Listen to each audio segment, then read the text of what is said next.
Boys, girls, transgenders, मैं कितने लोगों से गे, लेस्बियन, मैं सबसे मिला हूँ और चलिए बता रहा हूँ, उन सब से मिलने के बाद भी मतलब लाइफ़ का विज़न ही बदल गया। ईमानदारी की अलग ताकत होती है। ईमानदार व्यक्ति ना सुकून की नींद सोता है। बेईमान व्यक्ति सुकून से सो नहीं पाता। किसी का मन है मुझे सिंगर बनना है, उसको सिंगर ही बनना पड़ेगा। अगर सचिन तेंदुलकर को कह देते कि जॉब करो, तो जॉब के लिए नहीं बना। सबसे कर ले प्यार जगत में, कोई नहीं पाए रे। तुझ में राम, मुझ में राम, सब में राम समाये रे। हम सबकी ज़िंदगी में कुछ ऐसी कहानियाँ ज़रूर होती हैं जो सुनी सबने होती हैं, लेकिन कभी उस इंसान के खुद के मुंह से नहीं। वो कहानियाँ जो कहीं दबी रह जाती हैं, वो कहानियाँ जो किसी की बायो में नहीं लिखी जाती। ये पॉडकास्ट उन्हीं कुछ कहानियों से मिलकर बना है। आज के हमारे गेस्ट सीए वैभव जलान, जो कि ना एक सिर्फ सक्सेसफुल चार्टर्ड अकाउंटेंट है, बट एक सक्सेसफुल एंटरप्रेन्योर भी, और साथ साथ अपनी लर्निंग्स और टीचिंग से हज़ारों बच्चों को इंस्पायर करते हैं। सर, कैसे हैं आप? बहुत बढ़िया, थैंक यू सो मच रोहक, आज की पॉडकास्ट में बुलाने के लिए। तो उम्मीद करता हूँ आपके जो आज प्रश्न होंगे, उनका आंसर बहुत अच्छे से जो है दे पाऊँगा। Okay sir. सर, सबसे पहले अपने बैकग्राउंड से शुरू करते हैं। कहाँ से सीए करने का सोचा? किसी से इंस्पायर हुए? पापा ने इंस्पायर करा, मम्मा ने इंस्पायर करा, घर का माहौल कुछ ऐसा था? सीए के बारे में तो बस ऐसे मान लो कि मुझसे पूछा ही नहीं गया। मेरे पिताजी भी चार्टर्ड अकाउंटेंट हैं, तो 12th के बाद यही सवाल था बस कि घर में रहना है कि नहीं रहना है? तो घर में रहना है तो सीए करनी पड़ेगी। तो बस ऐसी जर्नी जो है शुरू हुई थी। मेरे फादर ने ही फॉर्म भी नहीं भरा था, तो उसके बाद जो है बस सीए करने लग गए थे। अच्छा। ये तो आज की जनरेशन से पूछा जाता है। मेरे को लगता है शायद 20 इयर्स बैक ऐसे मान लो पेज पर ट्रस्ट भी होता था। मेरे फादर ने कहा सीए करना है तो कभी डाउट नहीं था, क्योंकि उन्होंने अगर कहा है सीए करना है तो कुछ अच्छा ही होगा। तो उस विश्वास पर जो है सीए शुरू करा था और वो विश्वास अच्छा रहा एंड डेफिनेटली इससे बेहतर कोर्स मेरे हिसाब से नहीं है। तो मैं कह सकता हूँ फादर ने जो मुझे सोचा था बहुत अच्छा जो है सोचा था। तो अगर सीए नहीं करते तो फिर आप क्या करते? सीए नहीं करता तो मैं क्या करता? ये तो शायद प्रश्न कहते हैं ना आया ही नहीं कभी। क्योंकि जब ये प्रश्न आया तब तो सामने जो है सीए की किताब आ गई थी। पर हाँ, अगर वैसे बात करें तो I wanted to become a singer. अच्छा। हाँ, मेरे को गाने का बहुत शौक था। तो और अपने टाइम में इवन हमारे टाइम में honourable prime minister Atal Bihari Vajpayee ji जब थे, तो तब उनके पीएम हाउस में भी मेरे को मौका मिला था इस गाने का। तो तब शौक था गाना गाने का कि हाँ सिंगर बनना है। पर मैं शायद कह सकता हूँ कि फादर का डिसीजन सही था। सिंगर एज हॉबी मेरे को लगता है ठीक है, पर ये प्रोफेशन बहुत अच्छा है। तो सर, अक्सर हम सुनते हैं कि सीए बनने से पहले और बाद की लाइफ में बहुत फ़र्क होता है। जब किसी इंसान के आगे सीए लग जाता है, तो उसकी लाइफ में एक ड्रास्टिक चेंज आता है। लोग उसको अलग नज़रिए से देखने लगते हैं। बाहर वाले नहीं, घर वाले भी। तो आपकी लाइफ में क्या ट्रांज़िशन आया जब आप वैभव जलान से सीए वैभव जलान लगे? और अगर रोग आपको बताऊँ, मैंने कभी अपने नाम के आगे सीए लगाया ही नहीं। ये तो शायद रिसेंटली अब मार्केटिंग पर्पस के लिए शायद मैंने सीए लिखना शुरू करा है, क्योंकि एक चीज़ शायद मेरे को पहले से क्लियर थी। मेरा रुतबा, मेरी ज़िंदगी जो है ना, वो सीए से लाख बेहतर है। तो कल को अगर ये ना हो जाए कि जो बात आपकी है कि सीए से पहले मैं कुछ और था और सीए का नाम जब आ गया, तो शायद कहते हैं कि हाँ, लोगों की नज़रें जो है बदली है। अगर ऐसा हो जाएगा ना, तो फिर तो सीए ठीक है, सीए अच्छी क्वालिफ़िकेशन है, पर ज़िंदगी के मायने उससे कहीं ज़्यादा है। तो मैं आज भी कहीं भी अपने आप को इंट्रोड्यूस करता हूँ, मैं बहुत रेयर केस में कहता हूँ कि I am a chartered accountant. मैं चाहता हूँ दुनिया मेरे को मेरी ज़िंदगी के हिसाब से जो है मेरे को पहचाने, डिग्री के हिसाब से नहीं। हाँ, नो डाउट सीए की डिग्री बहुत अच्छी है और बहुत फ्रूटफुल है, फाइनेंशियल सिक्योरिटी सारा कुछ दिया है। पर हाँ, जो आपका सवाल था कि सीए बनने से पहले और सीए बनने के बाद, तो हाँ, ड्रास्टिक चेंज है। पर जो सीए का नाम जो आपने कहा ना कि वैभव और सीए वैजनाथ, तो मैं नॉर्मली अपने नाम के आगे सीए जल्दी से लगाता नहीं हूँ। तो सर, ऐसा कोई मेजर सेटबैक या ऐसा कोई मेजर धक्का लगा हो लाइफ में, तो आपको लाइफ लॉन्ग याद रहेगा? शुरू जहाँ से करा, अब आप जहाँ पर हैं और आगे भी बहुत आगे जाएँगे। बट वो एक ऐसी चीज़ जो आपके साथ हमेशा रहने वाली है, वो एक ऐसा सेटबैक जो आपके दिल और दिमाग में हमेशा रहने वाला है। नहीं, सेटबैक तो शायद कोई भी नहीं, लाइफ बहुत एडवेंचरस है। और कहते हैं ना लाइफ क्योंकि भगवान गाइड करते हैं। कहते हैं ना हाथों की रेखाओं में ना सब कुछ लिखा हुआ है। मैं वो मानता हूँ हाथों में सब कुछ लिखा हुआ है। जब सब कुछ लिखा हुआ है ना, तो हम तो यहाँ कठपुतलियाँ हैं। There is one who is guiding everything. तो जब वो गाइड कर रहे हैं, तो स्क्रिप्ट बहुत अच्छी लिखी है। जिस दिन आपको ट्रस्ट हो गया ना कि स्क्रिप्ट बहुत अच्छी लिखी हुई है, तो लाइफ बहुत एक्साइटिंग हो जाती है। तो इस लाइफ में बहुत कुछ चल रहा है और बहुत अच्छा चल रहा है। सेटबैक वर्ड तो नहीं कहूँगा, हाँ लाइफ बहुत थ्रिलिंग चल रही है, एडवेंचरस चल रही है, बहुत सारे एक्सपीरियंसेस इस जीवन में मेरे को मिले हैं, अच्छे अनुभव, बुरे अनुभव, कहने को सारे अनुभव हैं, तो बहुत मज़ा आ रहा है। तो सेटबैक तो नहीं, पर हाँ, हमेशा एक्साइटमेंट है कि आगे और मेरी ज़िंदगी में क्या होने वाला है। सो ऐसा कोई थ्रिलिंग इवेंट जो नहीं कि जो स्टे करेगा आपके साथ लाइफ लॉन्ग? ना, स्टे तो कुछ भी नहीं करेगा। I have to live in my present. ना मैं फ्यूचर की चिंता करता, ना पास्ट का कोई रिग्रेट होता। मेरे को तो आज जीना है, बस आज जीना है। तो फ्यूचर में तो ऐसा कुछ भी नहीं। मैं पास्ट कभी भी आगे कैरी जो है नहीं करता। स्कूल के इवेंट स्कूल में खत्म हुए, कॉलेज इवेंट कॉलेज में खत्म हुए, सीए की जर्नी सीए में खत्म हुई। कैरी फॉरवर्ड तो करना ही है ना। मुझे तो आज जीना है, यही चीज़ शायद मैंने सीखी है। आज खुलकर जीना है। पास्ट में जो हुआ, पास्ट में गया। फ्यूचर में जो होना है वो फ्यूचर में आएगा। तो ना तो फ्यूचर की चिंता करनी, ना पास्ट को प्रेज़ेंट में लेकर आना। बस इस समय आज अच्छे से अपने को जीना है। तो सर जैसे हम सबकी लाइफ में एक सेल्फ डाउट फेज, एक लो फेज ज़रूर आता है, चाहे वो सीए कर रहा हो या फिर ऐसा कुछ बड़ा करना चाहता हो जिससे उसकी लाइफ और अच्छी बने।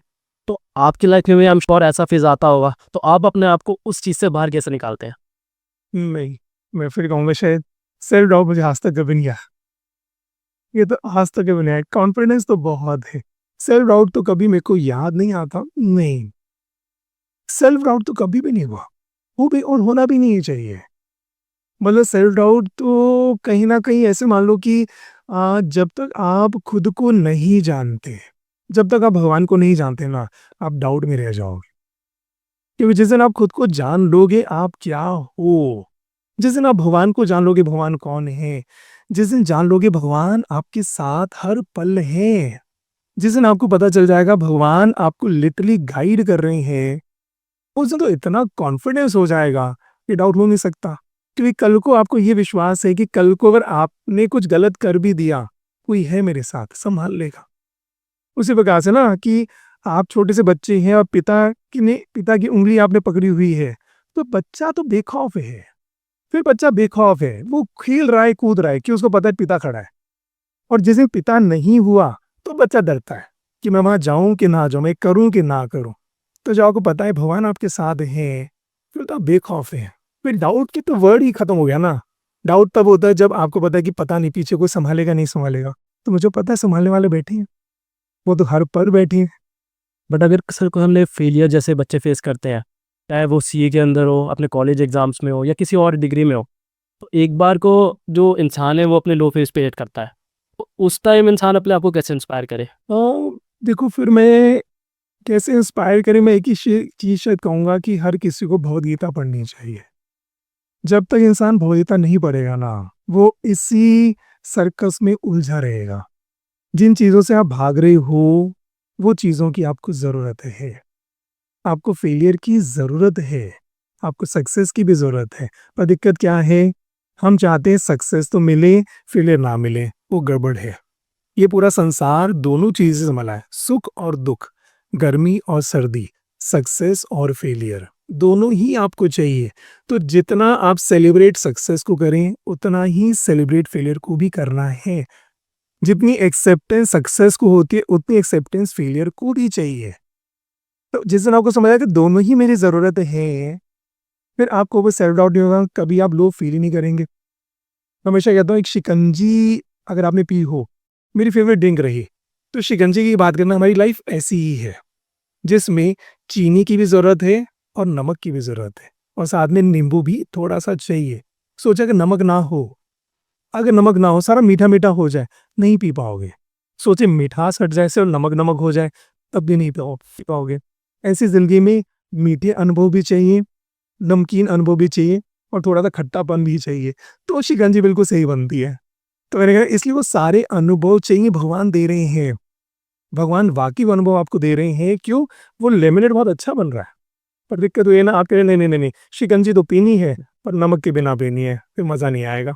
तो इसलिए सक्सेस को भी गले लगाओ, फेलियर को ज़्यादा गले लगाओ। और जनरली बताऊँ, सक्सेस से ज़्यादा इंसान फेलियर से सीखता है। सक्सेस से इंसान कुछ नहीं सीखता। आपने काम किया, वो सक्सेसफुल हो गया, आपने कुछ नहीं सीखा। पर आपने काम किया, वो आपके अनुकूल नहीं हुआ, फिर आप सोचते हो, कहाँ कमी रही? उसको सुधारते हो, तो आपकी इम्प्रूवमेंट कब होती है? फेलियर में। थॉमस एडिसन नाम सुना होगा, उन्होंने बल्ब इन्वेंट किया था। तो ऐसा कहते हैं एक बार इन्वेंट किया नहीं हुआ, 2 बार इन्वेंट किया नहीं हुआ, 3 बार इन्वेंट किया नहीं हुआ, 1000 बार उन्होंने कोशिश करी, इन्वेंट नहीं हुआ। उन्होंने ये नहीं कहा I failed 1000 times, he said I know 1000 veg by which this bulb will not work. बात वही है। तो मैंने कहा आपकी लाइफ का ये एक्सपीरियंसेस है, तो मैंने कहा एक्सपीरियंस सारे चाहिए, सारे के सारे एक्सपीरियंस चाहिए। अगर आपने जो किया वो हिट हो गया, वो भी एक्सपीरियंस है, इसका मतलब ये बिल्कुल सही है, पर आप कुछ और सीख नहीं पाओगे।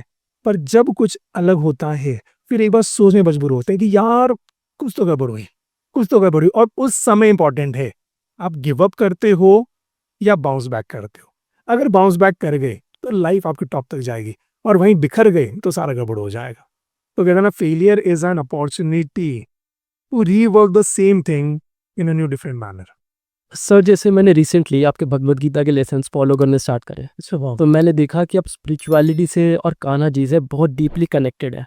तो क्या ये बॉन्ड स्टार्टिंग से था या कुछ ऐसा इंसिडेंट हुआ लाइफ में जिसके बाद आप स्पिरिचुअलिटी की ओर, कान्हा जी की ओर और बढ़ते चले गए? अगर जितना मुझे याद आता है, तो देखो, जैसे सबकी लाइफ होती है वैसे शायद मेरी लाइफ भी चल रही थी कि भाई ठीक है, हम अपना काम कर रहे हैं और मंदिर जाना, हर जगह जाना, सारा कुछ चल रहा था। तो ऐसा जितना मुझे याद आता है कि 3 शायद मेरे लाइफ के टर्निंग पॉइंट रहे थे। हाँ, जिसके बाद एकदम से कहते हैं ना, बड़ा ड्रास्टिक चेंज है ना, सोचने पर मजबूर जो है किया। पहला टर्न आया था इन माय क्लास 12th के रिजल्ट के समय। मेरे मामा जी की सडन डेथ हो गई थी। तो दैट वाज वेरी शॉकिंग। मतलब एकदम से न्यूज़ आती है कि मेरे मामा जी की डेथ हो गई है, और मेरे कज़न्स, क्योंकि ऑब्वियसली बात है मुझसे 1-2 साल ही बड़े थे, और वो मेरे लिए बड़ा एक टर्निंग पॉइंट था कि लाइफ एकदम से बिखर जाती है। I was very close to my मामा जी, बहुत जेंटलमैन, फैबुलस पर्सन। और कहते हैं ना, हर साल वही मतलब नाना हाउस जाना होता था, मम्मी मायके जाती थी, लेकर जाते थे, तो मामा जी हमें खिलाते थे, घुमाते थे। तो पूरा बचपन होता है ना, क्रेज़ होता है, भई दादा हाउस जाना है, नाना हाउस जाना है, तो हर साल जाते थे, तो एक बड़ा क्रेज़ होता था। और हमारे मामा जी बहुत बढ़िया पर्सन, तो कहते हैं ना, उनसे तो हमेशा क्रेज़ होता था। और वही शायद था कि क्लास 12th का बस पेपर देने थे और मामा जी मिलके आएँगे, एंड सडनली न्यूज़ आई कि ही डाइड। और एकदम से वो शायद एक फर्स्ट डेथ, मतलब एक सडन डेथ। जैसे दादाजी की डेथ हुई तो ठीक है, सुनते थे ओल्ड एज में डेथ हुई या सबकी, बट मामा जी की death was all of a sudden कि एक बहुत शॉक लगा। और वो डेथ के बाद मैंने अपने कज़न्स को एकदम से, कहते हैं ना, वो एकदम से क्या हुआ वो समझ नहीं आया। और उस दिन शायद मेरे को लगा कि लाइफ इतनी अनसर्टन होती है कि फैमिली एकदम से बिखरते हुए सेकंड नहीं लगता। तो वो शायद एक फर्स्ट क्वेश्चन मेरे माइंड में उस दिन आया था कि यार ये क्या लाइफ हुई, क्योंकि मैंने अपनी लाइफ में सडन डेथ कभी नहीं देखी थी। भाई डेथ मान लो दादाजी की हुई तो अपने टाइम के हिसाब से हुई, या जिसकी डेथ टाइम के हिसाब से, तो एक जर्नी तो ही चल रही थी कि हाँ हमारी डेथ भी अपने टाइम के हिसाब से होगी। तो that was the first time कि मेरे रोंगटे खड़े हो गए थे कि यार ऐसे होता है, डेथ तो कभी भी हो जाएगी। और डेथ अगर कभी भी हो गई तो हम जिन पर डिपेंडेंट हैं, एकदम से सारा खत्म हो गया। तो वो एक मेरी जीवन का था कि जब मैं फर्स्ट टाइम मैंने सोचा था कि क्या लाइफ यही होती है, कुछ और पर्पस है। तो एक शायद वो एक सेटबैक जो है ना, वो मेरे को पड़ा था। तो तब जाके मैंने भगवद गीता कह सकते हैं, तब फर्स्ट टाइम था कि मेरे को पढ़ने का मन जो है आया। फिर सेकंड इवेंट अगेन मेरे जिया जी की डेथ हुई। That was again sudden death. वो एयरटेल में थे, he was engineer, fabulous engineer और आइडियल पर्सन। वो ये कहता ना कि कोई कहता ना किस जैसा बनना है, तो हम हमेशा अपने जिया जी को देखते थे, ऐसा बनना है, फैबुलस पर्सन। और वो एयरटेल में काम करते थे, and he went on a project to South Africa. सब कुछ ठीक था, और वहाँ से न्यूज़ आई, आज तक नहीं समझ आया। वहाँ से न्यूज़ आई और बॉडी सामने आई, वो फिर से मेरे को पूरा हिल गए। कहते हैं ना, वो सेकंड मेरा था कि यार ये समझ नहीं आ रहा, इसका मतलब डेथ तो कभी भी हो सकती है, डेथ तो कभी भी हो सकती है। तो मैं जो प्लानिंग कर रहा हूँ, मैं चाहे वो सीए, उसमें सीए जर्नी में था, मैं जो सीए कर रहा हूँ या मैं पैसे कमा रहा हूँ या जो भी कर रहा हूँ, ये तो बहुत टेम्परेरी है। और ये जितनी ख्वाहिशें हैं ये तो बहुत टेम्परेरी है। मेरे को आज ये नहीं पता शाम तक मैं जिंदा रहूंगा कि नहीं रहूंगा। तो मैंने कहा फिर तो इस लाइफ को अभी तक क्या था जो बचपन से सबने सिखाया, फ्यूचरिस्टिक, फ्यूचर की प्लानिंग करो, प्लानिंग करो, प्लानिंग करो। बिकॉज़ यार फ्यूचर की प्लानिंग तो हम कर ही नहीं सकते। मुझे तो कल का ही नहीं पता कि क्या होगा, कल का ही नहीं पता क्या होगा। और तब से जो है वो फिर हुआ कि नहीं फ्यूचर प्लानिंग नहीं, पहले प्रेज़ेंट की प्लानिंग जो है करनी है, मुझे आज की प्लानिंग जो है ना वो करनी है। और थर्ड इंसिडेंट मेरे खुद के जीवन में ही हो गया। थर्ड ऐसे मेरे खुद के जीवन में जो है हुआ कि someone who was very close to my heart, जो कहते हैं ना जिससे मैंने सबसे ज़्यादा प्यार किया, कुछ ऐसा हुआ कि वो मेरी जान के दुश्मन बन गए। वो मेरी जान के ही दुश्मन बन गए। कुछ ऐसा हुआ कि कहते हैं ना वो समझ नहीं आया। और इसका आज तक रीज़न समझ नहीं आया कि क्या प्रकृति ने चेंज करा कि जिनसे सबसे ज़्यादा प्यार था, जिनको मुझसे ज़्यादा प्यार था, अगर आज उनसे पूछे वो मेरी जान के दुश्मन हैं। For no reason, for no reason. ऐसा लगता है कि उनके ऊपर क्या किसी ने कुछ जादू टोना कर दिया, क्या किया नहीं समझ आता। तो कुछ तो खेल है कि यहाँ पर हर चीज़ बहुत टेम्पररी है, हर चीज़ एक्स्ट्रा टेम्पररी है। तो समझ आया फिर कुछ परमानेंट के पीछे जाना पड़ेगा। और फिर जब भगवगीता पढ़नी शुरू करी तो बात समझ भी आई। फिर बात समझ भी आई कि एक खेल जो हम सोच रहे हैं ना खेल चल ऐसे ही रहा है। उसी प्रकार भगवान श्री राम को सबसे ज़्यादा प्यार कैकेयी माँ ने किया था और कैकेयी माँ ने वनवास दे दिया। तो मैंने कहा इसका मतलब मेरे साथ कुछ गलत नहीं हो रहा, ये खेल ऐसा ही चल रहा है। ये खेल चल ही कुछ ऐसा रहा है कि जब भगवान श्री राम की बात करें, उनको स्नेह सबसे ज़्यादा उनकी कैकेयी माँ ने करा और एक सेकंड में कैकेयी माँ ने उनको ही वनवास भेज दिया। तो इसका मतलब खेल तो कुछ और है। और जब समझ आया तो जो माइंड में चल रहा था मेरे साथ ऐसा क्यों, तो समझ आया ये खेल ऐसा ही है, इसको ऐसे ही खेलना पड़ेगा। यहाँ पे खेल ऐसा ही है, इस खेल को खेलना शुरू करो तो पहले खेल के रूल समझने पड़ेंगे। रूल्स के लिए भगवद गीता पढ़नी पड़ेगी कि भगवान कह रहे भगवद गीता में भगवान ने सब कुछ लिखा है, बहुत सुंदर शब्दों में भगवान ने है ना बताया है इस जीवन को कैसे जीना है, इस जीवन में कब कब टर्निंग पॉइंट आ जाएंगे, उस समय आपको कैसे अपने आप को संभालना है। हर चीज़ भगवद गीता में जो है वो शायद लिखी है। और कहना बस वहीं से समझ आया कि भाई इस खेल को अगर खेलना है, अभी तक हमारी ज़िंदगी क्या है, कभी खुशी कभी गम, एकदम से कुछ टर्न हो जाते, एकदम से हम बिखर जाते, जो आपके शब्द भी थे, एकदम से सक्सेस आई, एकदम से फेलियर। कोविड आया, आप चेक करें, हर किसी की लाइफ बहुत बढ़िया चल रही थी, एकदम से कोविड आया, सारे के सारे शैटर्ड हो गए। तो ये लाइफ बहुत टेम्पररी है। हमारी दिक्कत क्या है, हम उसमें परमानेंसी ढूंढ रहे हैं। और जैसे हम टेम्पररी पर ढूंढेंगे, हमें शॉकिंग इवेंट मिलेंगे। जिस दिन आपको समझ आया ये टेम्पररी है, इस टेम्पररी में आपको एंजॉय करना है, तो लाइफ बहुत अच्छी हो जाएगी। और वो कैसे करना है उसके लिए भगवद गीता पढ़नी ही पड़ेगी। उसके लिए चाहे आप भगवद गीता पढ़ें, चाहे आप गुरु ग्रंथ साहिब पढ़ें, चाहे आप बाइबल पढ़ें, चाहे आप कुरान पढ़ें, पर ये इसके बिना पढ़े जिंदगी जीना बहुत मुश्किल है। मेरा अनुभव यही है कि ये पढ़ना बहुत ज़रूरी है। गुरु ग्रंथ साहिब में गुरु नानक देव जी ने बहुत सारी बातें जो है बताई हैं, या वो बात करें बाइबल में बहुत सारी बातें जो है बताई हैं, कुरान में बहुत कुछ लिखा है, वो पढ़ना बहुत बहुत बहुत ज़रूरी है। नहीं तो ये ज़िंदगी जीना बहुत मुश्किल है। मैं तो कहता ना यहाँ पे सबकी आंखों में ना आंसू भरे हुए हैं, सबकी आंखों में आंसू भरे हुए, चेहरे पे स्माइल है, सबकी आंखों में आंसू हैं। क्यों? प्रश्नों का युद्ध चल रहा है अंदर, इतना युद्ध है, मेरे साथ ऐसा क्यों, मेरे साथ ऐसा क्यों।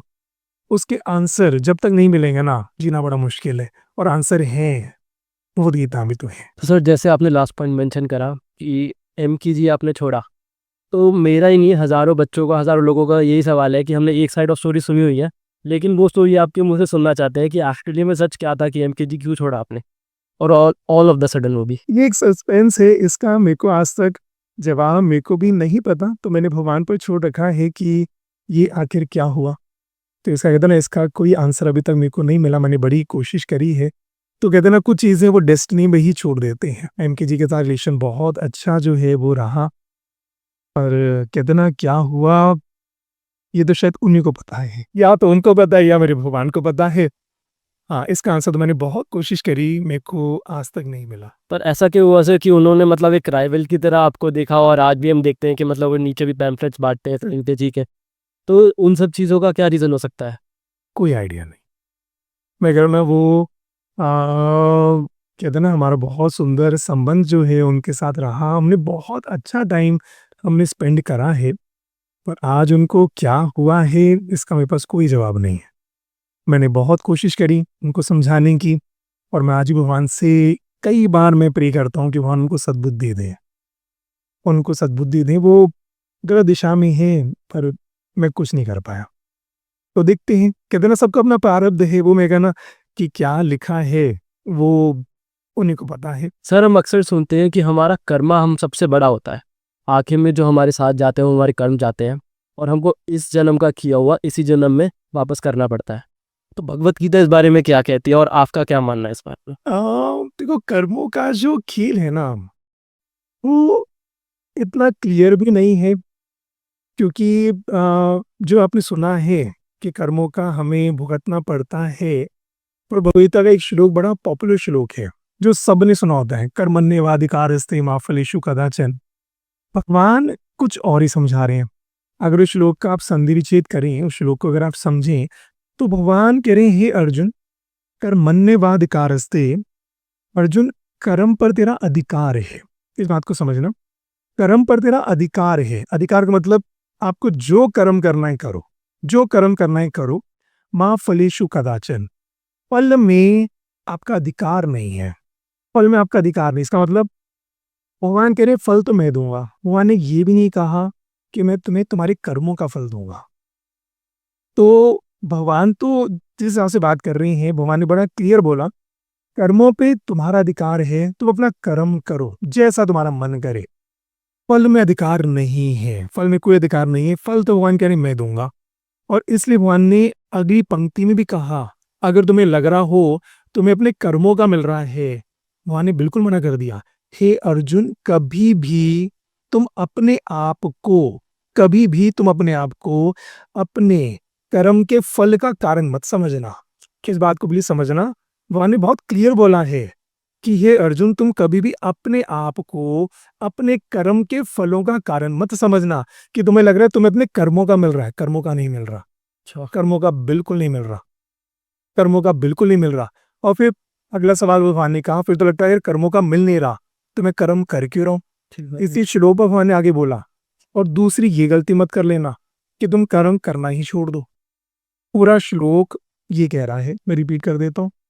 पहली पंक्ति क्या कहती है, हे अर्जुन तुम्हारा कर्मों पे अधिकार है, जो तुम्हें कर्म करना है करो। माँ फलेषु कदाचन, फल में तुम्हारा अधिकार नहीं है। यहां तक तो लोगों ने समझ लिया। सेकंड लाइन कोई पढ़ ही नहीं रहा। सेकंड लाइन में क्या कहा, हे अर्जुन दो गलतियां मत करना। पहली गलती क्या मत करना, कभी भी खुद को अपने कर्म के फलों का कारण मत समझना, कि तुम्हें लगे तुम्हें अपने कर्मों का मिल रहा है, नो बॉस। और दूसरा, और कल को तुम्हें ये बंद कर लेना कि जब मुझे अपने कर्मों का मिल ही नहीं रहा तो मैं कर्म ही ना करूं। तो दूसरी गलती क्या मत करना, कि कर्म ना करने में तुम्हारी आसक्ति ना हो।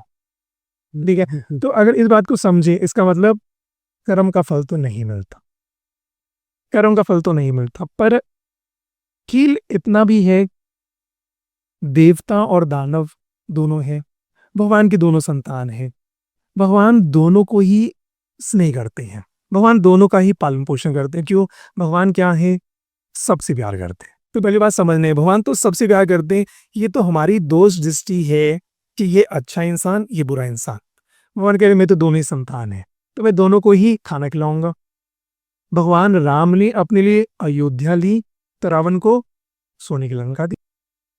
पांडवों को भी और कौरवों को भी हस्तिनापुर दिया तो है, दोनों को ही दिया। भगवान भेदभाव कर ही नहीं पाते, भगवान भेदभाव कभी नहीं कर पाते, भगवान दोनों को ही सब कुछ देते हैं। तभी आप चेक करें, जो ईमानदार है उसको भी प्रोग्रेस मिल रही है, जो बेईमान है उसको भी प्रोग्रेस मिल रही है। भगवान कभी नहीं कहते कि मैं ईमानदार के साथ हूँ बेईमान के साथ नहीं हूँ, दोनों के साथ भगवान है। पर हाँ, कहीं ना कहीं एक अनुभव मेरा मैं कह सकता हूँ कि हाँ, ईमानदारी की ना एक अलग ताकत भी होती है, ईमानदारी की अलग ताकत होती है। ईमानदार व्यक्ति ना सुकून की नींद सोता है, बेईमान व्यक्ति सुकून से सो नहीं पाता। दो में 10 बंगला होगा, 2 गाड़ी होगी, बल्कि ईमानदार व्यक्ति को परिश्रम ज्यादा करना पड़ेगा और उसको सुकून की नींद जरूर आती है। ये कुछ खेल ऐसा है जो मैं कहता ना, अच्छे कर्मों का मिलता तो है, पर वो कैसे मिल रहा है अभी मैं उतना काबिल नहीं हूं, उतना ज्ञानी नहीं हूं। पर हाँ, एक बात तो क्लियर है कि भगवान तो अपने लेवल पर दोनों को सब कुछ देते हैं। पर हाँ, एक एक्स्ट्रा कहते हैं ग्रेस मार्क, जो ग्रेस होता है ना, ईमानदार व्यक्ति को मिलता तो है, ये भी मेरा अनुभव है। जो ईमानदार होता है उसको ग्रेस मार्क मिलता तो है। अब वो कैसे मिलता है, क्या भगवान का नियम है, अभी नीले समझना थोड़ा सा मुश्किल है, पर हाँ ये अनुभव तो है कि जो ईमानदार होता है उसको भगवान कहीं ना कहीं थोड़ा एक्स्ट्रा सपोर्ट तो करते हैं। अब वो किस प्रकार से करते हैं वो नहीं पता, पर हाँ इसलिए हमेशा कहूँगा कर्म अपने अच्छे रखने बहुत ज़रूरी है। एक छोटा सा जो कहते हैं ना, जो मेरा अपने जीवन का अनुभव है, जो हर दिन मेरे को ड्राइव करता है, इस बात को अगर कोई भी समझ पाए, कहते जिसकी नीयत साफ होती है, जिसकी भी नीयत साफ होती है उसकी नियति बदलते देर नहीं लगती। अगर आपकी नीयत साफ है ना, आपकी नियति बहुत सुंदर होगी। और जिसकी नियत में जब खोट आ जाए उसकी नियति भी बदलते देर नहीं लगती। तो सारा खेल इसी बात का है, अपनी नियत साफ रखना, तो आपकी नियति बहुत अच्छी रहेगी, सुकून की नींद आपको आएगी। और जहाँ नियत में खोट हुई वहाँ नियति बदलते भी देर नहीं लगती। तो सर, आप किस्मत में कितना मानते हैं? अक्सर हमने अक्षय कुमार को या फिर अनुपम खेर जी को अपने इंटरव्यूज़ में बताते हुए सुना है कि किस्मत हमारी लाइफ में बहुत बड़ा रोल प्ले करती है। सही वक्त पे सही जगह पर सही चीज़ होना बहुत इंपॉर्टेंट होता है। तो उस पर आपका क्या मानना है? अम, किस्मत पे अगर बात करें तो डेस्टिनी एक और मैं कह सकता हूँ, हर चीज़ डेस्टाइंड है, हर चीज़ डेस्टाइंड है। तो जो होगा वो उसी समय होगा, ना उससे पहले ना उसके बाद में। और हर किसी किस्मत बहुत अच्छी है। तो कई बार होता है ना किस्मत में कितना मानते हैं, तो कई बार होता है ना मेरी अच्छी किस्मत या बुरी किस्मत, किस्मत लिखने वाला कौन है, बैठा है और वो बहुत प्यारा है। जिस समझ आएगा ना भगवान बहुत प्यारे हैं, वो सबकी किस्मत बहुत अच्छी लिख रहे हैं, सबकी डेस्टिनी बहुत अच्छी जो है वो लिख रहे हैं। बस हमारी दिक्कत क्या है कि हमें समझ नहीं आ रहा। जिसे समझ आ गया ना ये खेल क्या है, तो आपको पता लगेगा आपकी किस्मत बहुत अच्छी है। कहते हैं ना, बस सारी बात वो है कि इस किस्मत को मतलब वर्ड जो है ना, हमें, मैं वही कहता हूँ, दो चीजें हमें अपने जीवन में है ना, इनके उत्तर ढूंढने चाहिए। एक आप कौन, दूसरे भगवान कौन। जिसने आपको पता चल गया ना आप कौन है, और जो ये पता चलेगा भगवान कौन है, तो कहेगा आपके सारे प्रश्नों के उत्तर, या कहूँगा सारे प्रश्न खत्म हो जाएंगे। क्योंकि हमें खुद ही नहीं पता हम कौन हैं। इसलिए हमें लग रहा है हमारे साथ पता नहीं कैसा हो रहा है, अच्छा हो रहा है, बुरा हो रहा है, मेरी किस्मत अच्छी है बुरी है। जब आपको पता चल जाएगा आप उसके अंश हैं, जब पता चलेगा वो जो है ना आपसे बेहद प्यार करता है। कितना प्यार करता है आपको नहीं पता। वो आपके लिए इतना कुछ लिख रहा है, इतना कुछ आपके लिए लिख रहा है, इतना कुछ दिए जा रहा है। जिस दिन पता चलेगा ना तब होगा यार मेरी किस्मत कितनी है। सोच के बताएं हम क्या डिजर्व करते हैं। चलो वैसी बात करें, आज अगर ये कपड़े आपने पहन रखे हैं, हमने ऐसा क्या कर लिया, हमने ऐसा क्या कर लिया कि मेरे को ये कपड़े ही मिल जाएं, उसी का दिया हुआ है, तो किस्मत तो अच्छी है। सोच के बताएं आप में यहाँ बैठे हैं, हमने ऐसा क्या कर लिया कि हम यहाँ पर बैठे हैं, सारे तो नहीं बैठे हैं, ये किस्मत तो बहुत अच्छी है। सोच के बताएं हमारा पूरा शरीर है, पूरा शरीर भगवान ने आज तक संभाल कर रखा हुआ है, किस्मत तो बहुत अच्छी है। किस्मत तो बहुत अच्छी है। पर दिक्कत बस वही है कि दोष दृष्टि है, हमें समझ नहीं आ रहा, हमें लिटरली समझ नहीं आ रहा। अगर हमारी सांसें आज भी चल रही हैं, किस्मत बहुत अच्छी है। अगर इस समय आपको बैठे रात की खाने की चिंता नहीं है ना, किस्मत तो बहुत अच्छी है। अगर आपको तो रात को खाना मिल जाएगा, किस्मत तो बहुत अच्छी है। अगर इस समय आपको ये पता मैं घर आराम से पहुंच जाऊंगा, मेरे को डर नहीं है, तो किस्मत बहुत अच्छी है। किस्मत तो बहुत अच्छी है। जब आप किस्मत की बात कर रहे हैं, किस्मत तो इतनी ज़्यादा अच्छी है, बस हम इतने महानालायक लोग हैं, हमें पता नहीं है। तो इसलिए वैसी चर्चा करते हैं कि किस्मत क्या होती है। किस्मत तो बहुत अच्छी है, लिखने वाला वो है, उसे किस्मत सबकी बहुत अच्छी लिखी है, बस समझना है। मैं कहा जैसे समझ आ गया भगवान कौन है, तो आपको पता चल जाएगा भगवान ने आपकी किस्मत कितनी प्यारी लिखी है। सर, अक्सर ये डिबेट रहता है कि हमको बिज़नेस करनी चाहिए या जॉब करनी चाहिए।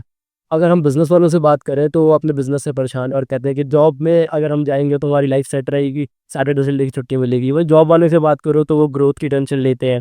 वो कहते हैं वो किसी के नीचे काम करना पड़ता है, वही 10-15% इंक्रीमेंट। तो इस बारे में आपका क्या मानना है कि इंसान को एक्चुअली में करना क्या चाहिए? ये तो आपको डिसाइड करना है, it's your life, it's your life, you have to live the way you want. यहाँ पे ऐसा ये नहीं कहेंगे कि जॉब अच्छा है या आपकी जो बिजनेस अच्छा, दोनों के प्लस माइनस है। हर किसी के ना अंदर एक गाइडिंग फोर्स होती है, इसलिए कहना जिनके अंदर गाइडिंग फोर्स है जॉब करने की वो जॉब करते हैं, इसलिए वो जॉब के बारे में बहुत अच्छा बताएंगे। जिनके अंदर गाइडिंग फोर्स है बिजनेस करने की, वो बिजनेस बहुत अच्छा करते हैं। तो मैं कहा ये आपके अंदर एक गाइडिंग फोर्स होती है, उसको क्या बोले, इसको कॉन्शियस कह सकते हो, उसको कोई भी शब्द आप देना चाहें दे सकते हैं, पर वो आपको बताएगा क्या अच्छा है। जैसे पता नहीं मेरी फैमिली में I was the first one जो टीचर बना था। अच्छा। हाँ, जो टीचर बना, मेरी फैमिली में बिजनेस भी करने वाले बहुत सारे हैं, मेरी फैमिली में जॉब करने वाले बहुत सारे हैं। My father is a chartered accountant, उनकी प्रैक्टिस बहुत अच्छी है, मेरे पास सारे ऑप्शंस थे। ऑल ऑफ अ सडन मैंने पता नहीं कहाँ से आया कि मुझे टीचिंग करनी है, मैं टीचर बन गया। तो यहाँ पे ऐसा कुछ नहीं, यहाँ पे हर चीज़ की अपनी अहमियत है, आपको देखना है आप उसमें कहाँ फिट हो रहे हो। तो इसलिए मैं बार बार कहता हूँ, किसी की मत सुनो, अपनी सुनो, किसी की मत सुनो, क्योंकि आपकी स्टोरी है, आपको अपनी स्टोरी खुद जीनी है, किसी और की स्टोरी थोड़ी जीनी है। सबकी अपनी लाइफ है, जो जैसे जी रहा है उसको जीने दो। आप अपने आप से पूछो कि आपको जॉब करनी है या आपको बिजनेस करना है या आपको कुछ और करना है। जो आपको करना है ना वो करें। एक वो मूवी आई थी 3 इडियट्स, देखी होगी। बिल्कुल। बात वही थी, किसी की गाइडिंग है मुझे पेंटर बनना है, उसको पेंटर ही बनना पड़ेगा। किसी का मन है मुझे सिंगर बनना है, उसको सिंगर ही बनना पड़ेगा। अगर सचिन तेंदुलकर को कह देते कि जॉब करो, तो जॉब के लिए नहीं बना। मुझे बोलो क्रिकेट खेलो, मैं क्रिकेट प्लेयर नहीं बन। तो सबका अपना एक है, भगवान ने सबको बनाया है। मैं टीचर ही बन सकता था, सीए बनने के बाद प्रैक्टिस में शायद उतना सक्सेसफुल नहीं होता, मैं जॉब में नहीं होता, मैं टीचिंग में ही होता। कोई टीचर बनने के लिए बना है, कोई डांसर बनने के लिए बना है, कोई एक्टर बनना है, हो सकता है पॉडकास्ट बनने के लिए बना तो मुझे नहीं पता। तो आपको अपनी जर्नी खुद ढूंढनी पड़ेगी, यही तो इस लाइफ का एडवेंचर है। दुनिया की नहीं सुननी, दुनिया की बिल्कुल नहीं सुननी। अपने आप से पूछो कि आप किस चीज के लिए बने हो, और ये सबको पता होता है कि आपका इंटरेस्ट किस चीज में है। आपका इंटरेस्ट किस चीज में, जहां आपका इंटरेस्ट है ना, वो अंदर से क्लिक करता है, यार तू ये कर, तू ये कर, बस वो कर। जो एम एस धोनी फादर ने क्या सोचा था कि भाई रेली। रेलवे में काम होगा, बहुत अच्छा गवर्नमेंट जॉब, जो दुनिया कहती है हम्म। गवर्नमेंट जॉब करनी चाहिए नहीं करनी चाहिए। और एम एस धोनी को गवर्नमेंट जॉब मिली भी थी, बहुत अच्छी जॉब मिली थी। दुनिया जो सोचती है चाहती है वो एम एस धोनी को मिला, पर अंदर था नहीं यार, ये नहीं करना, ये नहीं करना। तो अगर कहीं ना कहीं इनर कॉन्शियस होती है ना, उसकी सुननी बहुत जरूरी। वो बता देगी, वो बता देगी। एम एस धोनी क्रिकेट के लिए बना था, अंबानी बिजनेस के लिए बने थे, कोई जॉब के लिए बना होता है। हर किसी का अपना एक है, वो उसका गाइडिंग फोर्स उसको बताएगा कि आपके लिए बिजनेस है, कि आपके लिए जॉब है, कि आपके लिए क्या है। इनर कॉन्शियस से पूछना बहुत जरूरी है। सर, ट्रैवल करना एक इंसान की लाइफ में कितनी इंपॉर्टेंस रखता है? मैं आपकी स्टोरीज वगैरह फॉलो करता हूँ, तो मैं देखता हूँ इतने काम के बीच भी आप ट्रैवल बहुत करते हैं। तो क्या आपको एक अलग नज़रिया मिलता है ज़िंदगी को देखने का, या आप एक अलग इंसान बनते हैं? तो आपको ऐसा क्या सीखने को मिला ट्रैवलिंग के वक्त? ट्रैवलिंग का शौक, वही वाली बात है, बहुत सारे लोगों से मिलने का एक मौका मिलता है, बहुत सारी धारणाओं को समझने का मौका मिलता है। Different life, different culture, different belief system, इतने सारे लोगों से मिलने का मौका जो मिलता है ना, आप एक्चुअली ग्रो करते हैं, आप एक्चुअली ग्रो करते हैं। होता क्या था, मैं अपने लाइफ को देखूं तो पहले वही था कि आप घर में हैं या आप अपने परिवार में हैं, वो एक धारणा है, बहुत अच्छी धारणा है, उसके साथ आप जिए हैं। पर व्हेन यू मूव आउट, आप अलग अलग देशों में जब जाती हैं, उनका पूरा डिफरेंट कल्चर है, डिफरेंट बिलीफ सिस्टम है। तो वो देखकर कई बार चैलेंजिंग भी होता है। कई बार ऐसे बिलीफ सिस्टम है जो हमारे बिलीफ सिस्टम के टोटल अगेंस्ट होते हैं। पर when you get to sit with them, when you start knowing them, तब वो लगता है वाह, वो भी सोच बहुत अच्छी है, वो भी सोच बहुत अच्छी है। और तब you get to improve yourself. तो मेरे तो कितने बंधन जो थे ना, जो थॉट प्रोसेस थे पहले इतने थे, वो करते करते करते करते जो विस्तार हुआ है, जस्ट बिकॉज मैं इतने सारे लोगों से मिला हूँ with different religious background, different belief system, सब कुछ।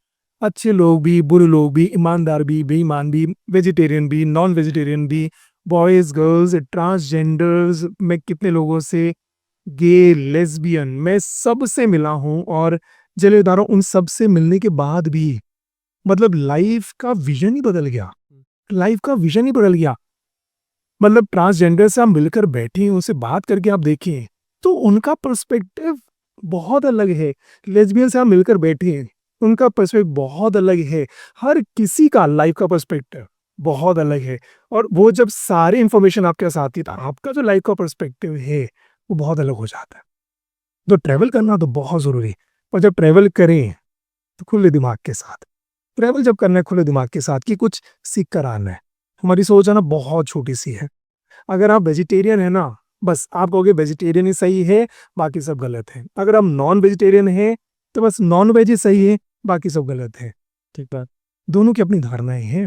अगर आप उतने फ्लेक्सिबल हैं कि सबके साथ आप रह सकते हैं तो ट्रैवल करने में बड़ा मजा आएगा। मैं तो सबके साथ, मतलब ये तो बहुत छोटी चीजें।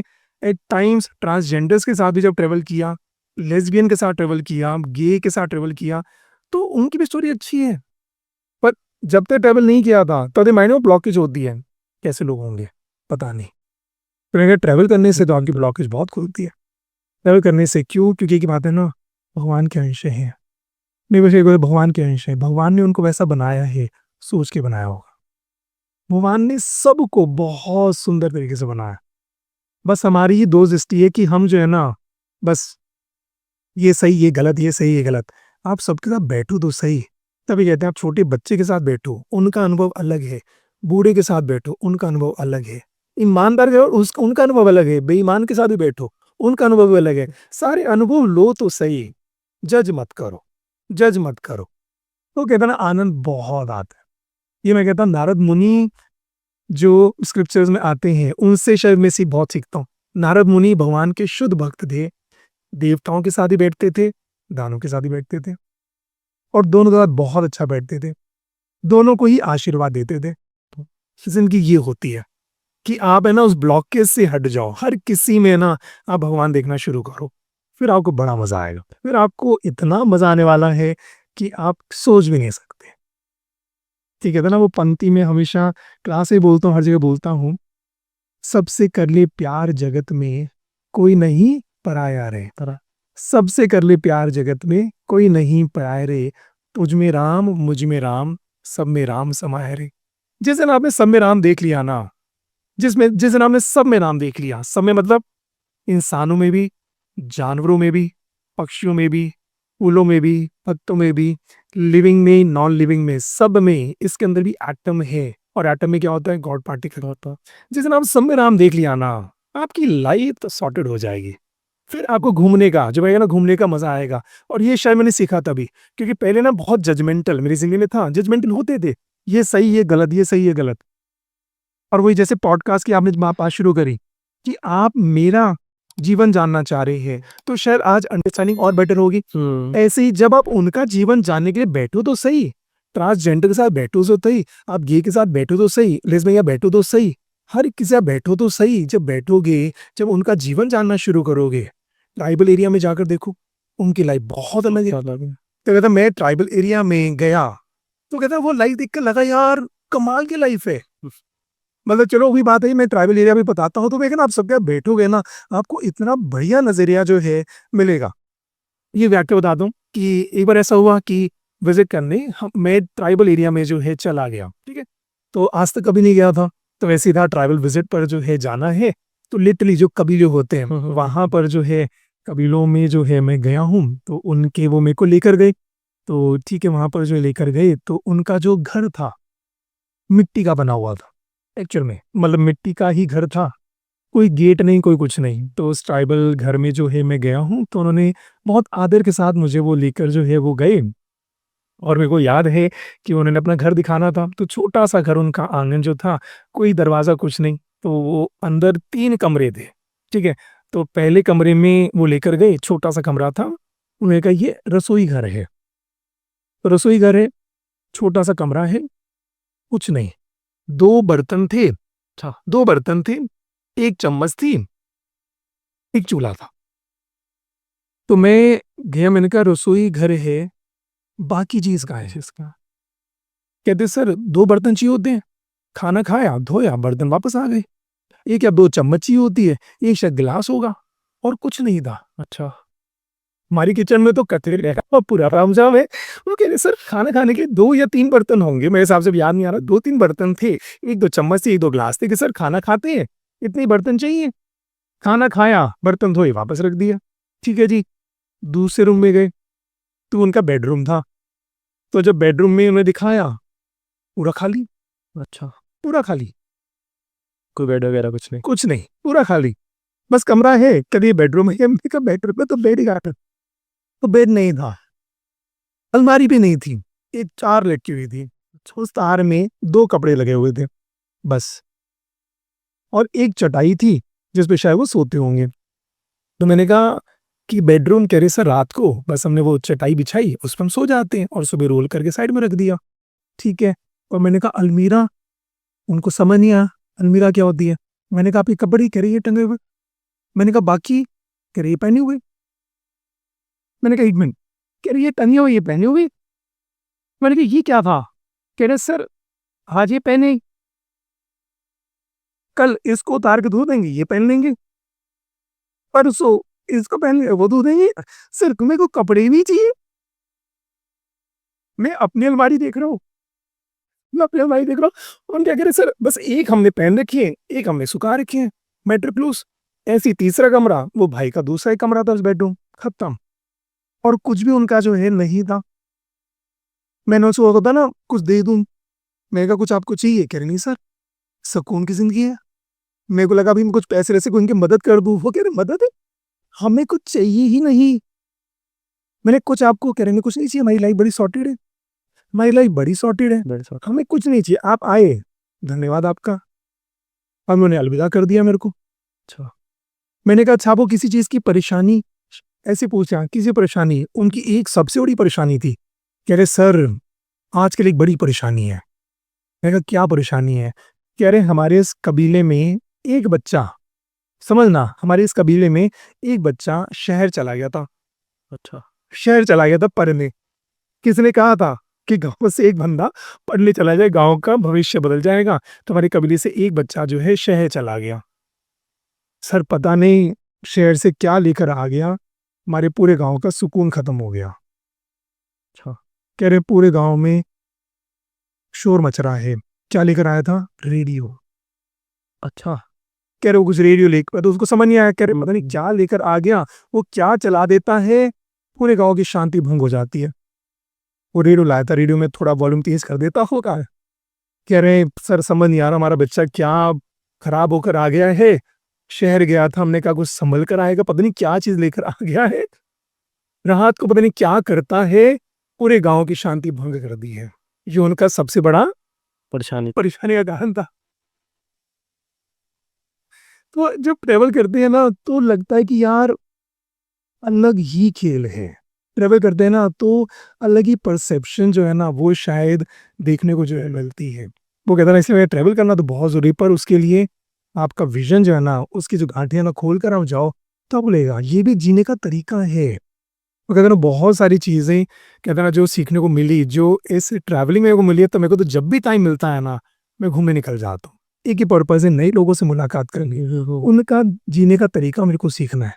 इतने सॉर्टेड लोग हैं, हमने तो अपने आप को इतना कॉम्प्लिकेटेड बना रखा है, इतना कॉम्प्लिकेटेड बना रखा है, मैं वो क्या बताऊं। सर आई एम श्योर आप भी ऐसे बहुत से लोगों को जानते होंगे और मैं भी ऐसे बहुत से लोगों को जानता हूँ जिनका हंड्रेड्स ऑफ करोड़ का बिजनेस है, बट फिर भी वो अपनी लाइफ में कहीं ना कहीं अनसेटिस्फाइड हैं और आगे बढ़ना चाहते हैं और कुछ अचीव करना चाहते हैं। वही कुछ लोग ऐसे हैं जो 1-2 लाख महीने का भी कमा रहे हैं, बट वो सेल्फ कंटेंटेड है, वो कहीं ना कहीं खुश है, सेटिस्फाइड है उस जिंदगी से। तो ऐसा क्या डिफरेंस है दोनों में, दोनों के पर्सपेक्टिव में जो आपको देखने को मिला? सबकी अपनी विचारधारा है और कुछ भी नहीं। हाँ, सबकी अपनी विचारधारा है, तो उसके हिसाब से हर कोई अपना जीवन जो है वो जी रहा है। एक बहुत सुंदर वो पंक्ति किसी की आई थी कि जिनको कामयाबी में सुकून मिला, जो कामयाब होना चाह रहे हैं, 100 करोड़, 200 करोड़, 500 करोड़, 1000 करोड़, जिनको कामयाबी में सुकून मिला वो जिंदगी भर भागते रहे। उनकी जिंदगी हमेशा भागते रहेंगे। क्यों? जितना मिल जाएगा कम है, दिल मांगे मोर। मोर। सब 100 मिला तो अब 100 का 200 करना है, 200 का 500 करना है, 500 का 1000 करोड़ करना है। तो जिनको कामयाबी में सुकून मिल रहा है वो जिंदगी भर भागेंगे, और जिनको सुकून में कामयाबी दिख गई वो आराम से बैठ जाते हैं। हम्म। तो जिनको पता है कि सुकून ही एट द एंड लाइफ का पर्पस है, तो जो सुकून है और वो उस बात को समझते हैं कि अब हम कामयाब हैं, क्यों? मेरी जिंदगी में सुकून है, वो बहुत खुश है, वो भी भागता नहीं है। तो दोनों ही सोच है। जिनको लगता है कामयाब होना है तब सुकून मिलेगा, वो भाग रहे हैं 100 करोड़, 200 करोड़, 1000 करोड़, 5000 करोड़, 10,000 करोड़, भागते जा रहे हैं, भागते जा रहे हैं। उनका भी रोल है। मैंने कहा वो गलत है, क्योंकि वो भाग रहे हैं तो जॉब क्रिएशन भी हो रही है, सब कुछ हो रहा है, तो उनकी भी ज़रूरत है। मैंने कहा भगवान ने सबको बनाया ना, तो बहुत अच्छे से बनाया, यहाँ पे सही गलत नहीं है। एक वो विचारधारा है, तो विचारधारा है, तो वन उनकी विचारधारा है, उनको भागने की, वो भागो तुम। वो भाग रहे हैं तो उनके भागने से देश का भला भी हो रहा है, वो एक अपनी विचारधारा है। दूसरी विचारधारा है जिनको समझ आया कि भी बैठ जा, एक बार बैठ जा, सुकून की जिंदगी जी लो। तो जिनको सुकून की जिंदगी मिले, कामयाबी मिल गई, वो अपना बैठ गए। तो ऐसे भी लोग हैं जिनको 2 रोटी मिल रही है और बड़ा खुश है, बहुत खुश। तो ये तो मैं कहना सबका अपना वो एक जर्नी है, इसमें सही गलत कोई नहीं है। जिसको भागना है वो भाग रहा है, जिसको बैठना है वो बैठा हुआ है। तो सक्सेस पाने का कोई प्रूवन फॉर्मूला है कि जैसे हम सबको पता है कि अगर हम मेहनत कर रहे हैं तो हम 30 तक, 35 तक, 40 तक कुछ ना कुछ स्टेज पे पहुंच जाएंगे जहां हम अपने आप को सक्सेसफुल कह सकते हैं। बट कोई ऐसा फॉर्मूला जिससे 20 to 25 की एज में हम सक्सेसफुल हो पाए, मटेरियल टर्म्स में सक्सेसफुल हो पाए? तो सक्सेस की डेफिनेशन सबकी अलग है ना। आप सक्सेस किसको कह रहे हो? सक्सेसफुल अगर आप कहो भी मेरे पास 100 करोड़ हो जाए तो मैं सक्सेसफुल हूँ, उसकी जर्नी अलग है। कोई कहता है मेरे को फेम मिल जाए तो मैं सक्सेसफुल होऊंगा, उसकी जर्नी अलग है। कोई कह रहा है मेरी फैमिली रिलेशंस बहुत अच्छा हो जाए, वो उसके लिए सक्सेस वो है। कोई कहता है मैं अपने माँ बाप के लिए कर दूं तो आई एम सक्सेसफुल। तो सबकी अपनी सक्सेस की डेफिनेशन अलग है, तो जिसकी जैसी डेफिनेशन है उसका वो जर्नी है। सक्सेस किस लिए क्या है? किसी के लिए एनलाइटनमेंट सक्सेस होता है, मुझे भगवान की प्राप्ति हो जाए, उसके लिए वो सक्सेस है। किसी के लिए होता है मेरे को पेट्रियाटिक बनना है, तो मैं सक्सेसफुल अपने को कहूँगा, तो वो उस जर्नी में जाता है। तो मैं सक्सेस की डेफिनेशन हर किसी की अपनी है, तो जिसकी जैसी डेफिनेशन है उसके हिसाब से उसको लगेगा। किसी लिए सक्सेस हो सकता है 2 मिनट में मिल जाए, किसी को 2 साल लग जाए, किसी को 20 साल लग जाए, किसी को पूरा जीवन लग जाए, सक्सेस नहीं मिलेगी। तो ये तो आपको सोचना है कि आपके लिए सक्सेस क्या है। तो मैंने कहा ये डिफाइन आपको करना पड़ेगा, what is success to you. मेरे लिए सक्सेस क्या है? आज जीना। मेरे लिए सक्सेस इतना है, क्यों? मुझे कल का नहीं पता, मुझे तो शाम का भी नहीं पता। तो मेरी डेफिनेशन बड़ी सॉर्टेड है। मैं इस समय आपके साथ हूँ, जहां मैं अपना 100% दे रहा हूँ भी आपको। अगर मैं आपको इस समय अपना 100% दे रहा हूँ, I feel my self I am successful. इस समय आपसे बात करते हुए अगर कुछ और विचार मेरे मन में आ रहे हैं तो गड़बड़ है, पर इस समय आपसे बात करते हुए मैं 100% आपके साथ हूँ। मुझे समय ना तो फ्यूचर दिख रहा ना पास दिख रहा, I feel my self I am a successful person, कि मैं इस समय एट प्रेजेंट आपको पूरा टाइम जो है दे रहा हूँ। तो मेरे लिए सक्सेस तो मेरे को मिल गई। तो मैं कह रहा हूँ सक्सेस आपकी डेफिनेशन क्या है वो आपको पता है, मेरे को पता है। मेरे को तो आज इस वक्त को जीना है, दबा कर जीना है। क्यों? मुझे तो कल का नहीं पता, पल भर का नहीं पता, ये सांस कब चली गई। कि देने से हो ना, पानी पीते पीते हीन पट गया। तो इसलिए मैं कहना, इसलिए मेरे लिए सक्सेस बड़ी सिंपल है। मुझे अभी इस क्षण खुलकर जीना है। अगर मैं खुलकर हर क्षण जीता हूं तो मैं सक्सेसफुल। तो सर जैसे मैं अभी सीए कर रहा हूँ, साथ साथ सीएफए भी कर रहा हूँ, तो कहीं ना कहीं हम सारे एस्पायरिंग प्रोफेशनल्स के मन में ये होता है कि हमको अपने माँ बाप के लिए भी कुछ करना है, उनके लिए कुछ बन के दिखाना है, उनके लिए कुछ क्रिएट करना है। तो इस चीज़ का प्रेशर हमारे दिमाग में कहीं ना कहीं रहता है। तो क्या ये सही है या गलत है, या फिर डेस्टिनी में जो लिखा है वही होना है? माँ बाप की आपको करना है, आप करें। डेस्टिनी में जो होगा वो भी होता रहेगा। जो मैंने कहा अभी श्लोक की बात करी थी, भगवान ने वही कहा, देखो जो डेस्टिनी में होगा वो होगा, पर कर्म तो आपको करने हैं। भगवान ने बहुत कहा कर्म तो आपको करने हैं। क्यों? कर्म पर आपका अधिकार है, फल में नहीं। तो डेस्टिनी में जो होगा वो भी होकर रहेगा, और आपको अपने कर्म भी जो है करने हैं। पर जब कर्म करने हैं, बस मेरा मानना है स्ट्रेस के साथ क्यों कर रहे हो?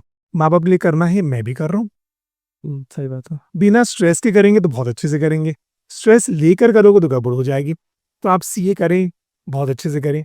सीएफए करें, बहुत अच्छे से करें। आपको जो करना है, आपको अपने माँ बाप के लिए करना है, दिल खोल कर करें, बस स्ट्रेस लेकर ना करें।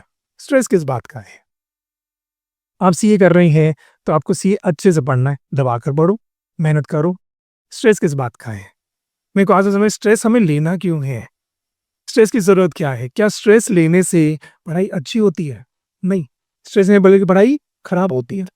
तो हमारे इस समय कर्म क्या है? पढ़ना, दबा कर पढ़ो। आपका मन है सीएफए भी करना, दबा कर सीएफए करो। आपका जो मन है दबा कर करो। बस एक वर्ड ये जो है ना ये हटा दो कि स्ट्रेस लेके करना है। बिना स्ट्रेस के करोगे ना तो आपकी एफिशिएंसी बहुत अच्छी हो जाएगी।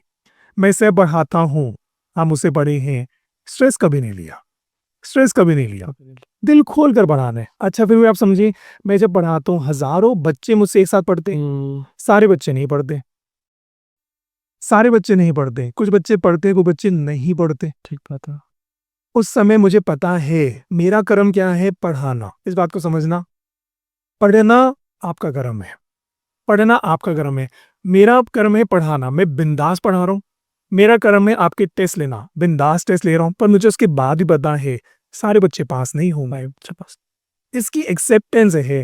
पहले स्ट्रेस होता था, हाँ जब वो इतना नहीं पढ़ी थी ना, पहले स्ट्रेस होता था कि भगवान इतना अच्छा पढ़ाया तब भी रिजल्ट नहीं आ रहा, इतना अच्छा पढ़ाया ये बच्चा अभी भी नहीं पढ़ रहा। फिर धीरे बात समझ आई, भगवता में लिखा है, भगवता में इतना खूबी से जो है लिखा हुआ है ना कि हर कोई व्यक्ति कर्म कैसे करता है, हर किसी का एक बैकग्राउंड अलग है। मैं अच्छे से पढ़ा रहा हूँ पर इसका मतलब ये नहीं कि हर बच्चा अच्छे से पढ़ पाएगा। उसके घर में क्या चल रहा है, उसी घर की परिस्थिति क्या है, कैसी है, उसकी मेंटल परिस्थिति क्या है, वो किस युद्ध से चल रहा है, मुझे नहीं पता। यहाँ पे हर किसी का अपना युद्ध चल रहा है ना, हर किसी का अपना युद्ध चल रहा है। हर कोई यहाँ पर कहता है ना कई तीर उसके अंदर चले हो तब भी वो चले जा रहा है, इसलिए छेड़ना किसी को नहीं। इसलिए समझ आया, छेड़ना नहीं। मेरा कर्म है पढ़ाना, बिंदास पढ़ाने। पर ये मुझे पता है हर कोई बच्चा वैसा नहीं पढ़ पाएगा। द्रोणाचार्य ने पांडवों को भी पढ़ाया, कौरवों को भी पढ़ाया। टीचर तो एक ही था ना, पांडव भी कौरव भी। पर अगर द्रोणाचार्य कहें कि मैंने पढ़ाया सारे एक जैसे पढ़ लें, सारे एक जैसे तो नहीं पढ़ेंगे, नहीं पढ़ सकते। और अगर इस बात को द्रोणाचार्य स्ट्रेस ले लें कि यार मैंने सबको इतना अच्छा पढ़ाया, वो कौरव ऐसे, दुर्योधन ऐसे कैसे बन गया। दुर्योधन दुर्योधन है, वो अपने स्वभाव से बनेगा। अर्जुन अपने स्वभाव से बनेगा। हर व्यक्ति का अपना स्वभाव है, वो वैसे ही चलेगा। इसे मैं कहना आपका कर्म है, अगर आप चाहते हैं अपने माँ बाप की सेवा करना बिंदास करें। पर आपके माँ बाप खुश होंगे कि नहीं होंगे वो उनका स्वभाव है, वो उनका स्वभाव। कितना और होता है ना कि बच्चा कहता है कितना ही कर लो, माँ बाप में खुशी नहीं होती। देखो उनका स्वभाव है, इस बात को एक्सेप्ट करना बहुत जरूरी है। आप अपना कर्म बिंदास करते जाओ, स्ट्रेस बिल्कुल नहीं लेने का। कर्म बिंदास करो, साथ में इतनी एक्सेप्टेंस होनी चाहिए, सबका अपना स्वभाव है। भगवान कृष्ण ने दुर्योधन को समझाया, वो उनका कर्म था। दुर्योधन नहीं समझा, ठीक है, मैटर तो भगवान को स्ट्रेस थोड़ी हुआ था। तो इसे आप करो बिंदास, जो करना है आप करो, बस हाँ स्ट्रेस कभी नहीं रहा। स्ट्रेस तो आपकी खुद के मन की कमी रह गई। हमारे मन का एक विकार है कि मन हावी हो गया और मन ने आपको स्ट्रेस दे दिया। तो मन को तो हमें बहुत दृढ़ जो है बनाना चाहिए। तो सर जाते हुए बच्चों को, एस्पायरिंग प्रोफेशनल्स को कोई मैसेज देना चाहेंगे? ये मैसेज है कि अपना लाइफ सॉर्टेड है, लाइफ को अच्छे से जो है आप जिए, बिंदास जिए, अपना कर्म बहुत अच्छे से जो है आप अपना कर्म को, कर्म है ना बहुत अच्छे से करना। ध्यान रखना, एक बैठा है अंदर, वो आपको ना जानता है, वो आपको बहुत अच्छे से जानता है। आप दुनिया को बेवकूफ बना सकते हो, भगवान को नहीं बना सकते। कई बार होता है ना कि जो बच्चा क्लास में कई बार नहीं पढ़ता तो वह बोल देता है सर ये रीजन था, वो रीजन था। सही वो हो सकता है, गलत भी हो सकता है, बस एक अंदर बैठा है। मेरे को इतना सा पता है, आप जो भी कर्म करें बस ध्यान रखना, एक बैठा है, उसको आपके बारे में सब कुछ पता है, उसको आपके बारे में सब कुछ पता है। अगर वो जो अंदर बैठा है ना, अगर वो आपके कर्मों से खुश है, आपकी लाइफ बहुत अच्छी हो जाएगी। और अगर उसको पता है कि आप गड़बड़ कर रहे हो, फिर आपको कोई नहीं बचा सकता, फिर आपको कोई भी जो है नहीं बचा सकता। बस ये ध्यान रखना कि जो भी आप करें, जो भी आप करें, करने में बात करें, 3 प्रकार के कर्म होते हैं, मनसा वाचा शरीरा। मन से जो कर्म होते हैं, वाणी से जो कर्म होते हैं, और शरीर के कर्म। कितनी बार ऐसा होता है ना कि आप सामने तो बहुत अच्छी अच्छी बातें कर लेते हो, मन के अंदर क्या चल रहा है। एंड जनरली स्पीकिंग आपके सारे कर्मों में 90% कर्म जो होते हैं ना वो आपके मन के होते हैं। आपके विचार आपको सबसे ज्यादा उद्धार भी कर सकते हैं और आपको बर्बाद भी जो है कर सकते हैं। तो आपके जो मन के जो कर्म है ना, अपने मन को जितना निर्मल कर सकते हो ना इस जीवन, वो कर लो। मन को जितना निर्मल अगर आप कर पाओगे ना तो आपकी लाइफ बहुत अच्छी हो जाएगी, क्योंकि आपके मन के अंदर चलता कुछ और है, वाणी में कुछ और आ जाता है, शरीर पे कुछ और आ जाता है। सारा काम अगर करो ना, आप जो भी कर रहे हैं, पढ़ रहे हैं, व्यापार कर रहे हैं, जो कर रहे हैं, सबसे ज़्यादा टाइम लगाओ अपने मन पर। अपने मन को जो है ना जितना निर्मल बना सकते हो ना, वह बनाओ और देखो उसके बाद तो लाइफ क्या मैजिक होता है। क्योंकि भगवान जिस दिन आपने भगवान को बता दिया ना कि भगवान मैं कितना अच्छा हूँ, भगवान यहाँ बैठा है, उसको उल्लू नहीं बना सकते। और जिस दिन आपने प्रूफ कर दिया कि भगवान आई एम वेरी प्योर, उसके बाद देखो मैजिक क्या होता है। उसके बाद मैजिक इतना अल्टीमेट हो जाएगा, आप खुद कहोगे भगवान आप कमाल हो, भगवान आप वाकई कमाल हो। उस दिन आपकी लाइफ बदल जाएगी। अगर आपको अपनी लाइफ बदलनी है, सिर्फ एक चीज़ पर काम करो, अपने विचारों पर। विचारों को जितना शुद्ध कर सकते हो, जितने विचार आपके शुद्ध हो गए, आपकी लाइफ तो बहुत अच्छी जो है हो जाएगी। Thank you so much sir, thank you so much. हम बहुत सारी चीज़ें सीखने को मिली, सर को भी, ऑडियंस को भी। नहीं, थैंक यू सो मच बुलाने की। इस बहाने आज मेरे को बहुत अच्छा लगा। इस बहाने जो है ना मेरे को भी आज कहते हैं ना ये सारी बातें मैंने कहीं भी है और खुद के रिवीजन भी जो है हो जाता है। तो ये बहुत ही मेमोरेबल जो है सेशन जो है रहा। Thank you Thank so you so much.